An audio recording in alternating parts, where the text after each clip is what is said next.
कभी विपरीत समय भी हमारा अच्छा समय लाकर रख देता, कभी गलत समय भी हमें अच्छी जगह पर ले जाकर छोड़ देता। कैसे? हनुमान जी महाराज का एक चरित्र स्मरण करिएगा।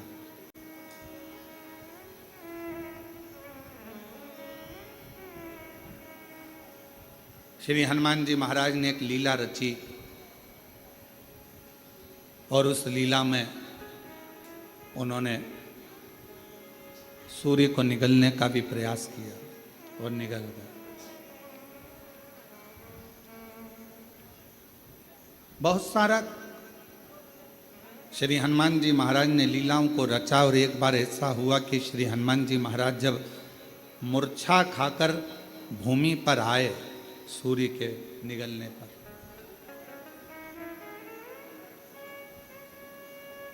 सारे देवता एकत्रित हो गए और देवताओं ने श्री हनुमान जी महाराज मूर्छा खाकर गिरे और देवताओं ने उन्हें वर देना प्रारंभ कर।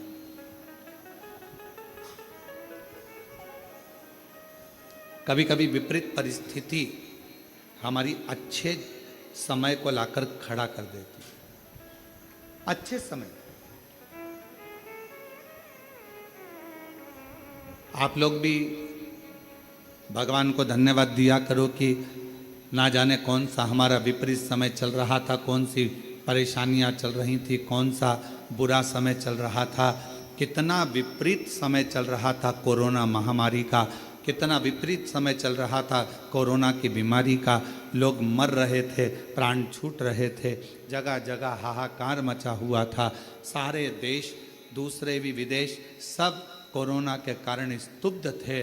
उस विपरीत परिस्थिति में भगवान ने आपको शिव महापुराण की राह बताई और शिव पुराण के माध्यम से आपका चित्त भगवान ने। कभी कभी विपरीत परिस्थिति भी हमको अच्छी जगह पर लाकर छोड़ देती है। हनुमान जी महाराज अगर मूर्छा खाकर गिरे हैं तो उनको वर प्राप्त हुए और उसमें सबसे प्रबल वर था हनुमान जी के पास, और श्री हनुमान जी महाराज के पास में वो सबसे जरूरी था, वो हाथ में होना बहुत जरूरी। और वो थी श्री हनुमान जी महाराज के हाथ में गदा। हनुमान जी के हाथ में जो गदा थी, जो सोटा था, वो मूल था। किसने दिया था? सारे देवता वर दे रहे थे, सब देवता। भगवान शंकर भी आकर खड़े हुए थे। भगवान शिव का ही तो अंश श्री हनुमान जी महाराज। शंकर सुमन कैसे? हनुमान जी महाराज शिव का ही तो एक अंश है। पर सब हनुमान जी को दे रहे थे और शंकर भगवान आकर खड़े हो गए कुबेर जी के पास, और कुबेर महाराज के पास में आकर श्री हनुमान जी महाराज को सब वर दे रहे थे। कुबेर जी महाराज भी वर देने के लिए तैयार थे कि मैं तुमको कुबेर का भंडार देता हूँ, शंकर जी का दिया हुआ ही मैं तुम्हें प्रदान करता हूँ। पर भगवान शंकर पास में खड़े होकर तुरंत कुबेर जी महाराज से बोले, आप हनुमान जी को वर मत दीजिए, आप हनुमान जी महाराज को अपनी गदा दीजिए, अपना सोटा दीजिए। कुबेर जी ने भगवान शिव जी से कहा, प्रभु सब आपका है, सब आपका। मेरा इसने सौंप उठाई, मिश्री उठाई, मलता हुआ खा के दांत खुरत्ता खुरत्ता बाहर निकल गया। अच्छा, देना वेना तो था नहीं इसको।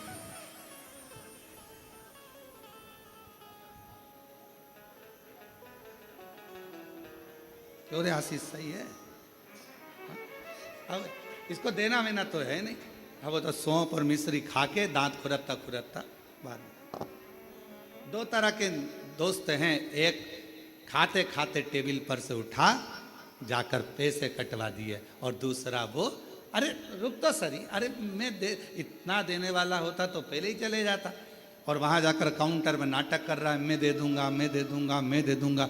बहुत मुश्किल है ये कहना, मैं बैठा तो हूँ क्यों चिंता करते हो? कई कई बार भंडारे होते हैं, बड़े बड़े आयोजन होते हैं, तो उसमें पीछे से कोई कोई व्यक्ति बहुत चतुर होता है तो कह देता चिंता मत करो, तुम तो बहुत अच्छे से करो, बाद में मैं निपट लूंगा, मैं सब व्यवस्था कर दूंगा, सब व्यवस्था। क्योंकि उसको मालूम है कि भगवान का कोई भी कार्यक्रम छोटा मोटा होता ही नहीं है, और तुझसे क्या मांगेंगे, भगवान ही इतनी पूर्ति कर देता है कि तुझसे मांगने की जरूरत ही नहीं पड़ती है।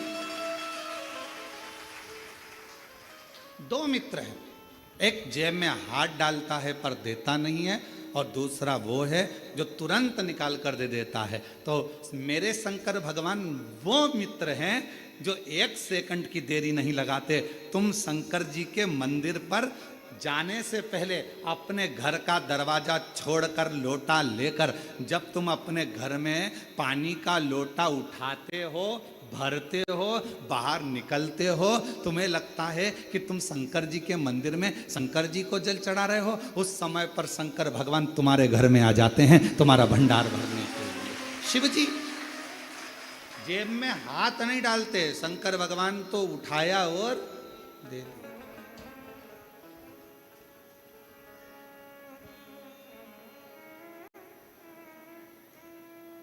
और धन धन भोलानाथ, गजब की तेरी कृपा है मेरे शंभू। तू खजाने लुटाता है तो ऐसे लुटाता है कि जेब में हाथ डालने की जरूरत ही नहीं पड़ती। एक माता, पिता, सच्चा गुरु और मेरा शिव अपनी जेब में हाथ नहीं डालता। माँ जहां बैठी होगी और बेटे ने कहा मम्मी देना जरा 5 रुपए, और मम्मी ने गद्दा थोड़ा सा ऊंचा करा, ये माँ पर्स मर्स नहीं खोलती, तुरंत उसने कहा मम्मी मेरे को 5 रुपए दे देना। इतनी देर में तो मम्मी ने चल जा। बच्चे ने मन में सोचा कहाँ कहाँ रखती है मेरी मम्मी पैसा, इधर उधर। माँ जेब में हाथ नहीं डालती, तुरंत निकाल कर देती। पापा पापा मुझे ये चाहिए, तुरंत उन्होंने निकाला अपने पास। गुरु, कोई सदगुरु है, कोई सच्चा भगवान का भक्त और गुरु है, वो अपनी जेब में से निकाल कर कुछ नहीं देगा। जैसे ही शिष्य ने आया और उसका चेहरा पढ़ लिया, उसको कहने भी नहीं देता, केवल एक निगाह से देख लेता है और झोली भर देता है। अपने हाथ से निकाल कर गुरु कभी तुम्हें नहीं देगा, अपने पास का निकाल कर गुरु कभी नहीं देगा, क्योंकि गुरु आपको भिखारी जैसा नहीं देखना चाहता, गुरु आपको राजसी ठाट में देखना चाहता है। वो निकाल कर नहीं देगा, वो अपनी कृपा की दृष्टि करेगा, वो अपनी दया की दृष्टि करेगा, वो शिव दृष्टि करेगा। और जब अपने शिष्य को गुरु देख लेगा, उतनी देर में बस विचार कर लेगा जी यहाँ से जाएगा, इसको मिल जाएगा, मैं दूंगा तो इसको लगेगा कि मैं क्या भिखारी हूँ, मैं मांगने वाला हूँ। और आज अगर मैंने भिखारी बना दिया तो सेठ कब बनेगा, इसलिए इसको सेठ बनाना है, तो ये जाएगा और इसको अपने आप इसकी मेहनत से मिल जाएगा। वो गुरु। शिव भी, मेरे शंकर भगवान अपनी जेब नहीं रखते। मेरे शंकर भगवान अपने पास में दौलत धन बहुत सारी जेब नहीं रखते। कोई आया, उसने तो तुरंत शीश नवाया, शिव जी की चढ़ी हुई भस्म उसके मस्तक पर लग गई, और चपटी भभूत में है खजाना कुबेर। अब जो भभूत चढ़ी हुई है वो कुबेर का भंडार भरने वाला, कुबेर का खजाना, हाथ ना लगाने वाला। महाराज शिव कथा कह रही है, भगवान शंकर का चरित्र कह रहा है। भगवान शिव जी मेरे ओघड़दानी कुबेर जी के पास जाकर खड़े हो गए और कुबेर जी से कहा देव वरदान मत दो, वरदान मत दीजिए। तो क्या देना है? शंकर भगवान ने कहा तुम्हारे पास में जो कुमोद की गदा रखी हुई है, जो तुम्हारे पास में कुमोद की रखी हुई है, जो गदा रखी हुई है, वो गदा तुम हनुमान जी को दीजिए। हनुमान जी की गदा का नाम क्या था? जम के बोलो। कुमोद की, सब लोग बोलो साथ में। कौमोद की, आखिरी में का शब्द पर ई की मात्रा। कौमोद की, ये श्री हनुमान जी की गदा का नाम है, जो स्वयं भगवान विष्णु का ही एक स्वरूप है, भगवान नारायण का ही एक स्वरूप। कौमोद की। और कुबेर जी देव कौमोद की। कुबेर जी कहने लगे, प्रभु ये जितने देवताओं ने वर हनुमान जी को दिया है ना प्रभु, जितने देवताओं ने वर हनुमान जी को दिया है, वो सारा वर एक तरफ है, और शंकर भगवान आपकी दी हुई मुझको ये गदा एक तरफ है। अगर मैं ये गदा हनुमान जी को दे दूंगा तो हनुमान जी तो अति बलशाली हो जाएंगे, अति बलशाली। बस अभी तो आप कह रहे थे कि ये सब कुछ आपका है, आपको देना चाहिए। तब श्री कुबेर जी महाराज ने भगवान शंकर के कहने पर शिव जी की दी हुई कुमोद की गदा श्री हनुमान जी महाराज को दे दी। हनुमान जी महाराज ने जैसे ही गदा लिया, भगवान विष्णु और ब्रह्मा जी ने कहा, अब तुम्हें डरने का बात नहीं, अब शंकर का अंश तो तुम हो ही, साथ में इस गदा के रूप में 33 कोटि देवताओं के पास जो बल है, उससे 1000 गुना ज्यादा बल इस गदा के अंदर तुम्हारे पास में आ गया। 1000 गुना मांगा नहीं है। मेरे ओगरदानी ने, मेरे शंभू ने, मेरे शंकर भगवान ने किसी से मांगा नहीं। मेरे शंकर भगवान ने, हनुमान जी ने भी किसी से मांगा नहीं। बस उनको वर की वर प्राप्त हो गया। तेरे मंदिर में आना मेरा काम है और मेरी बिगड़ी बनाना तेरा। और शंभू शरणे पड़ी मांगू दुख काटो दया करी दर्शन आपो। ओ शंभु शरणे पड़ी मांगू घड़ी रे घड़ी, दुख काटो दया करी दर्शन आपो। शिव जी के दरवाजे पर जब हम अभी आप लोग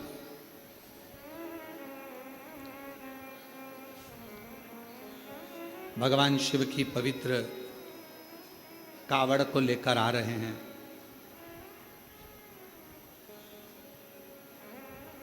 और भगवान शंकर की पवित्र कावड़ का लाभ ले रहे हैं। शिव जी को जल चढ़ा रहे हैं, भगवान शंकर को जल समर्पित कर। क्या है इसमें? 2 लोटा जल, एक बांबू डंडा सुंदर वस्त्र से लपटा हुआ,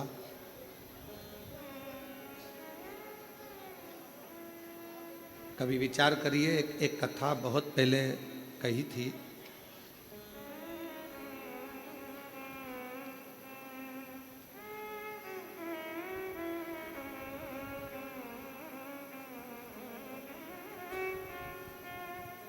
एक बात बहुत पहले का स्मरण है कि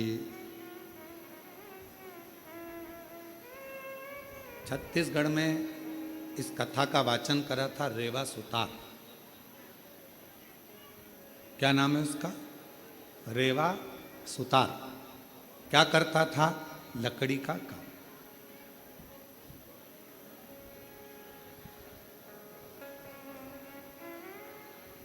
अब रेवा सुतार लकड़ी के कार्य को करता, दूसरे का मकान बनाता, पर खुद का जो मकान था वो टूटा हुआ झोपड़ा था। पत्र पड़े हुए थे उस पर, पत्ते, और वो पत्र उस पर पड़े।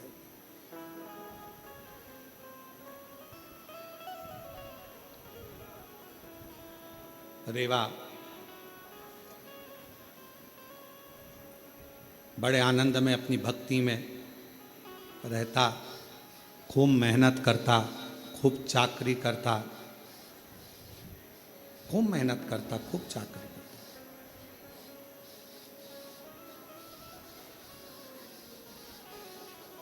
शिव महापुराण भगवान शिव का पवित्र चरित्र कहता है कि अगर ये मानव की देह मिली है तो मेहनत में पीछे मत हटो।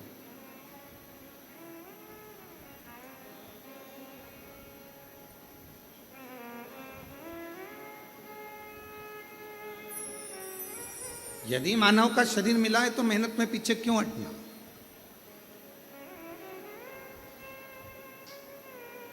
हिम्मत करे तो 11 किलोमीटर दूर से कावड़ भरकर कुबेरेश्वर धाम तक आ गए। हिम्मत करी तो आए ना। हिम्मत ही नहीं करते, अरे मेरे से तो चलते नहीं बनेगा, मेरे से तो नहीं बनेगा, मेरे से तो नहीं बनेगा। पहले ही अंदर से अगर टूट जाओगे तो फिर कुबेरेश्वर धाम तक आ पाओगे? जम के बोलो जरा, नहीं ना। हिम्मत करी, चलते जाओ। बोल बम बोल बम बोल बम बोल बम बोल बम बोल बम बोल बम। और चलते चलते चलते चलते चलते चलते चलते आधे रास्ते पहुंच गए। आधे रास्ते पहुंचने के बाद भी मन में ऐसा आ रहा है आगे चलूं कि ना चलूं। अब फिर मन में आया 2 किलोमीटर और बचा है, थोड़ा सा हिम्मत और करती हूं। और बोल बम बोल बम बोल बम बोल बम। और चलते चलते चलते चलते आखिरी में कुबेरेश्वर बाबा के धाम में बाबा ने बोला हिम्मत करी। अब जरा विचार करिए कि तुम्हारे हिम्मत करने से, मन को मजबूत करने से और अपने विश्वास को पक्का करने से जब तुम कुबेरेश्वर बाबा के धाम तक आ सकते हो तो तुम्हारी मेहनत से, तुम्हारे परिश्रम से, तुम्हारे अच्छे कर्म से तुम जो चाहते हो जिंदगी में वो लक्ष्य तक पहुंच भी सकते हो। अपना लक्ष्य कौन चढ़ाता है?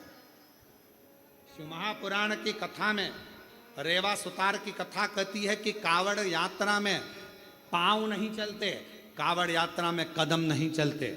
याद रखना, कोई तुमसे कहे कि पांव से चलकर गया, कदम से चलकर गया, शिव महापुराण की कथा कहती है कावड़ यात्रा में भगवान शंकर का 2 लोटा जल ले जाने में कभी भी कदम नहीं चलते, पांव नहीं चलते।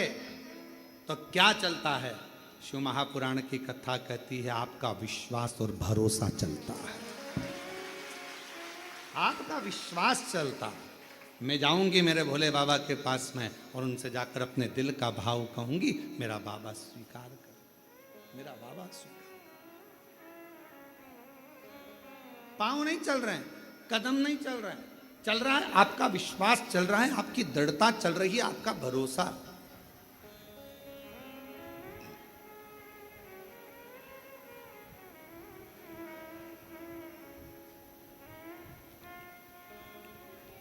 पांच तरह की कावड़ होती है। 5 तरह की कावड़ में पहली कावड़ होती है एक सामान्यता में, आनंद में, अलमस्त कंधा पर कावड़ का जल लिया 2 लोटा, भगवान का भजन करते करते आराम से चल रहे हो, जल आराम से कहीं डाली पर, कोई ऊंचे स्थान पर कहीं रख कर विश्राम भी कर लिया, रास्ते में कुछ खा भी लिया, पानी भी पिया, अलमस्त होकर चलते चलते शिव नाम लेते लेते बोल बम बोल बम बोल बम चलते। सामान्य कावड़। एक कावड़ होती है दंडवत कावड़। 12 से 15 कदम चले हो, 15 कदम के बाद में कावड़ का जल एक छोटी सी बोतल में होता है जो अपने कंधे पर यहाँ पीठ पर रखा होता है। सामने से दंडवत करी, फिर आगे बढ़ते चले जाओ। फिर 12, 15, 20 कदम चलने के बाद फिर एक दंडवत करी जाती, 20 कदम चलने के बाद फिर एक दंडवत करी जाती है, प्रणाम किया जाता है। दंडवत कावड़। एक होती है डाक कावड़। डाक कावड़ का मतलब क्या होता है? 24 घंटा जैसे हमारे यहाँ रामचरितमानस के लिए वर्णन किया जाता है, अखंड रामायण बैठी। अखंड रामायण जानते हो ना सब लोग?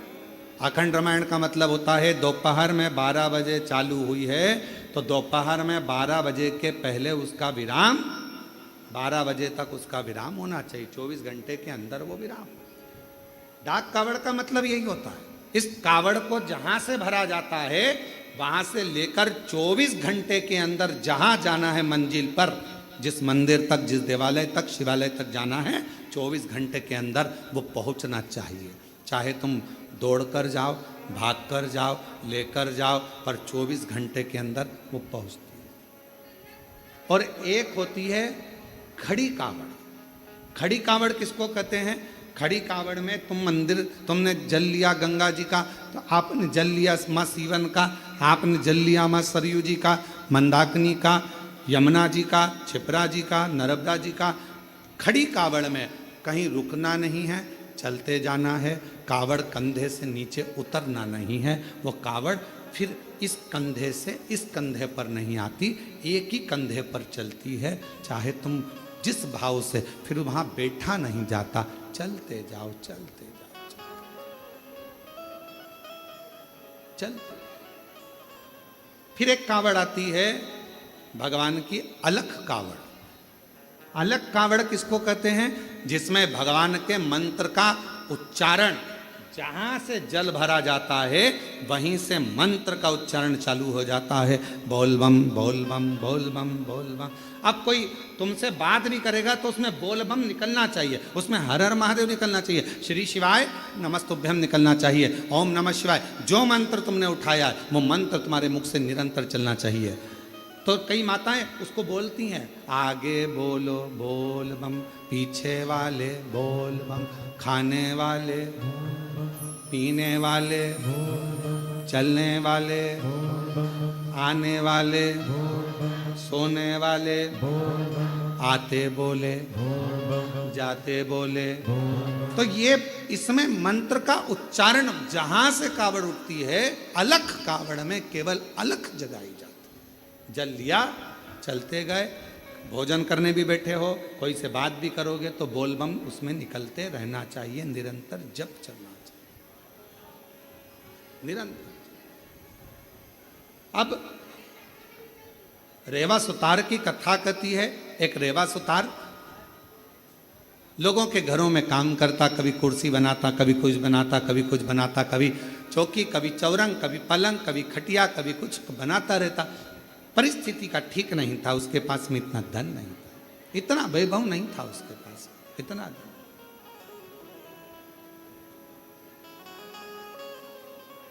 चले जा रहा, एक दिन निकल गया, 2 दिन निकल गया, 4 दिन निकल गए, घर में अन्न का दाना नहीं पहुंचा रेवा सुतार के।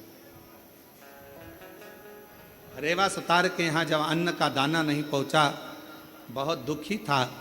जैसे ही रेवा सुतार घर में पहुंचा, पहुंचते से ही धर्म पत्नी बाहर निकल कर आई, पूछा, स्वामी आपके पास में कोई भोजन की व्यवस्था हुई क्या?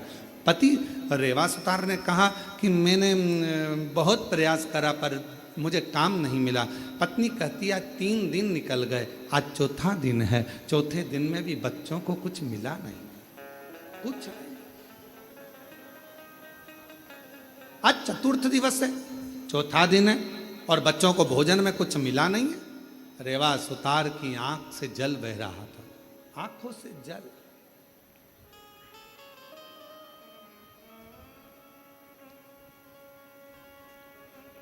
शिक्षा, भोजन, वस्त्र, चिकित्सा देना पिता का कार्य है। क्या क्या चीज? जम के बोलो जरा। शिक्षा, चिकित्सा, भोजन, वस्त्र, बच्चों को देना ये पिता का कार्य है। फिर माँ का काम क्या है?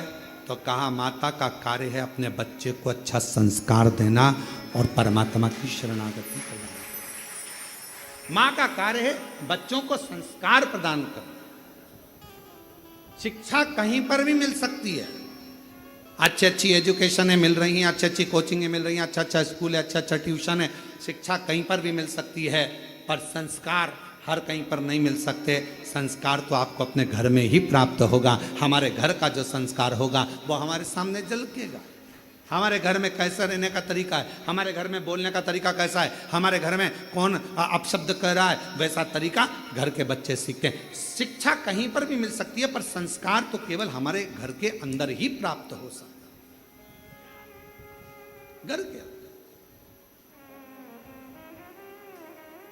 अब रेवा सुतार की पत्नी ने कहा कि बच्चे 3 दिन के भूखे हैं, 2 भोजन नहीं मिल पा रहा है, आप कृपा करिए। इतने में तुरंत धर्मपत्नी ने जैसे ही सुना, पत्नी ने कहा, पति की आंख से आंसू बहने लगे, मेरे बच्चे भूखे हैं, मैं वापस जाता हूँ। रेवा सुतार फिर निकल गया और जैसे ही रेवा सुतार आज जा रहा था, जाते जाते रेवा सुतार पहुँचते पहुँचते कहीं से आवाज़ लग जाए, कहीं से कोई बोल दे, हमारे घर का ये काम है सुतार, तुम कर दोगे, थोड़ा सा हम तुम्हें भाग दे देंगे। कोई की आवाज़ नहीं आई, कोई की आवाज़, कोई नहीं। तब श्रावण का महीना था, शिव भक्त कावड़ लेकर जा रहे थे। कावड़ उठाने वाले भक्त का जो बांबू था, डंडा था, कावड़ के वजन से वो बीच में से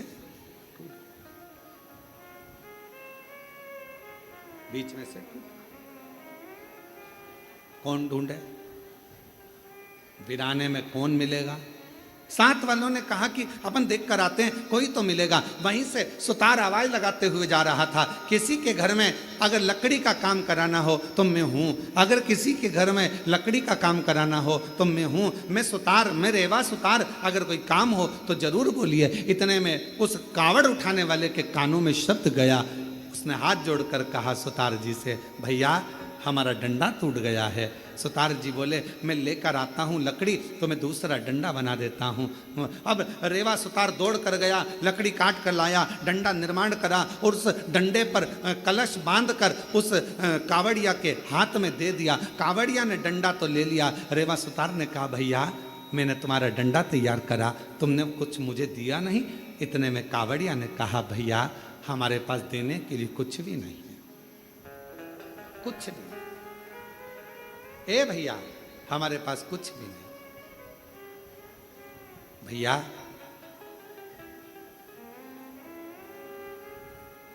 हम जल लेकर चले थे ना, वहां से हमारे पास में जो भी था सब छूट गया, हमारे पास कुछ नहीं। ए भैया, रेवा सुतार की आंख में से जल बहने लगा। अब भोजन भी नहीं, बच्चों को काम किया तो पैसा भी नहीं। रेवा सुतार ने मन में सोचा, इससे तो अच्छा है कि मैं भी इनके साथ कावड़ भरने चले। घर जाऊंगा, पत्नी कहेगी बच्चे भूखे हैं, भोजन कहाँ से लाऊंगा, क्या करूंगा। पर अपनी पत्नी और बच्चों के पीठ दिखाकर भागना, ये भी अच्छी बात नहीं। रेवा सुतार ने सोचा, एक काम करता हूं, अगली बार कावड़ भरने जाऊंगा, अभी तो मैं अपने घर जाता हूं। चलते चलते रेवा सुतार जब घर की ओर चले, चलते चलते जैसे ही कावड़िए की कावड़ का डंडा कलश भगवान देवाधिदेव महादेव के पास पहुंचा, जल समर्पित किया। समर्पित करते से ही देवाधिदेव महादेव ने सबसे ज्यादा सराहना उस रेवा सुतार की करी। उस रेवा गया, मेरे देवाधिदेव महादेव करुणा करने वाले, 2 लोटा 1 डंडा लेकर उसी कावड़िए का रूप रखकर रेवा सुतार के दरवाजे पर पहुंच गए। आवाज लगाई, ए रेवा सुतार, ए रेवा सुतार। रेवा सुतार ने कहा, कौन है भैया? जो आकर देखा तो जिसका तो मैंने डंडा तैयार करा था, जिसकी कावड़ मैंने तैयार करी थी, वो कावड़िया जा रहा था, डंडा टूट गया था, कावड़ का डंडा टूटने पर मैंने तैयार करा था। भैया क्या बात है? इतने में उस कावड़िए ने कहा, भैया रेवा सुतार, तुम्हारे को हमने दक्षिणा में, तुमने हमारा डंडा ठीक करा था, उसका शुल्क नहीं दे पाए थे, इसलिए हम ये 2 लोटे 1 डंडा कावड़ का तुम्हें दिए जाते हैं, अब तुम इसको रखना, यही हमारा तुम्हारा शुल्क है। जैसे ही 2 लोटा 1 डंडा कावड़ का रेवा सुतार के पास में आया, रेवा सुतार ने सोचा चलो पैसा नहीं आया तो कोई बात नहीं, अगले साल यही डंडा यही लोटा लेकर चले जाएंगे, नहीं आया तो कोई बात। रख दिया कावड़ का लोटा और डंडा, पत्नी से कहा मैं जाता हूं, दूसरा दिन था। अलख लगाई, किसी के यहाँ काम हो तो बताओ, बढ़ई का काम कराना हो, सुतारी का काम कराना हो, लकड़ी का काम कराना हो तो बताओ, कोई नहीं। इतने में पत्नी ने विचार करा, बच्चों को 5 दिन से खाना नहीं मिला, कोई भोजन व्यवस्था